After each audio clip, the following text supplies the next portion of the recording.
नमस्कार। आज का जो वीडियो है वो प्रेरणादायक वीडियो है। वो इस प्रकार से है, जो व्यक्ति ये देखते हैं कि मेरा कोई भी काम नहीं हो रहा है और उनके मन के अनुरूप नहीं हो रहा है और वो हतोत्साहित हो जाते हैं, तो उनके लिए ये वीडियो है कि देखिए, कोई भी काम अगर होता है तो वह अच्छाई के लिए होता है।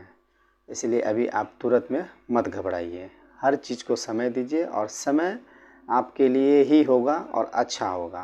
तो एक छोटा सा कहानी है जिसे मैं बताना चाहूँगा। एक राजा थे जिनके बहुत बड़े बगीचा थे और बगीचा में बहुत प्रकार के फल रहा करते थे। तो वहाँ के जो माली थे, जो बगीचा की देखभाल किया करते थे, वह रोज़ राजा के लिए कुछ न कुछ ताज़े फल ला के दिया करते थे। राजा उसी फल का सेवन करते थे और अपना राज्यपाट चलाया करते थे। रोज़ वो कभी आम, कभी सेब, कभी केला, कभी नारियल ला के राजा को दिया करते थे। राजा बहुत खुश हुआ करते थे कि उनको अपने बगीचे से रोज़ ताज़ा ताज़ा फल मिलते थे। एक दिन उन्होंने, जो किसान थे, उनके नज़र में आया कि बगीचा में बहुत सारे फल जो कि पक गए हैं। आम भी पक गए थे, अंगूर भी पक गए थे, केला भी पक गए थे, नारियल भी बड़ा हो गया था जिसमें पानी हो गया था। तो वो सोच रहा था कि क्या लेके जाएं राजा के लिए, क्या लेके जाएं राजा के लिए जो राजा को पसंद करे। वो काफ़ी विचार वगैरह किए तो लास्ट में उन्होंने निश्चय किया कि मुझे अंगूर राजा के लिए ले जाना चाहिए। वो माली जो है वो एक बर्तन में बहुत सारा अंगूर तोड़ के राजा के पास ले गए। वहाँ जाने के बाद पता चला कि राजा जो थे वो काफ़ी गुस्से में थे और गुस्सा ऐसा था कि वो कुछ भी करने के लिए आतुर हो रहे थे। वो किसान काफ़ी डरे हुए और वहाँ पे जाके डालिया में उनका फल रख दिए और बगल में जाके खड़ा हो गए। अब प्रभु को हाथ जोड़ के कहने लगे कि आप जो करते हैं अच्छे ही करते हैं। राजा का गुस्सा बहुत तेज़ ही था। वह उधर से आए, नित्य प्रतिदिन जैसे वो फल लेने के लिए आते थे, फिर वो आए और उन्होंने देखा कि वहाँ पे ताज़ा अंगूर रखा हुआ है। उससे वह एक अंगूर तोड़ के खाएं और एक अंगूर निकाल के उस किसान के ऊपर फेंक डालते थे।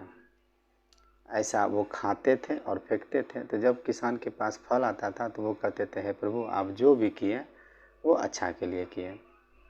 अच्छा समय जब बीत गया तब राजा ने उनको बुला के पूछा कि मैं तुम्हें बार बार फल से मार रहा हूँ और तुम गुस्सा न करके उस प्रभु को धन्यवाद देते हो, क्या माजरा है। तो उन्होंने कहा कि राजा साहब, मैं नित्य तो आपके लिए फल लाता ही था। आज मैं अपने बगीचे में देखा कि बहुत सारा फल पका हुआ है, तो कौन सा फल लाऊं। तो मैंने ऊपर वाले को याद किया और आपके लिए अंगूर लेते आया। यहाँ आने के बाद चला कि आपको गुस्सा बहुत है, आप गुस्सा बहुत कर रहे थे। तो मैं उस समय अपने प्रभु को धन्यवाद दे रहा था कि प्रभु, अगर मैं अंगूर के स्थान पे आम या बड़े बड़े जो नारियल का फल था वो लाता तो मेरी क्या दशा होती। तो कहने का मतलब है कि राजा साहब, मेरे जो ऊपर वाले हैं वो वही करते हैं जो हम लोगों के लिए अच्छा होता है, और हम लोग चाहते हैं कि जो अभी तत्काल नहीं हो रहा है वो मेरे लिए अच्छा नहीं है, हम अपने प्रभु को कोसने लगते हैं। तो ऐसा नहीं करना है।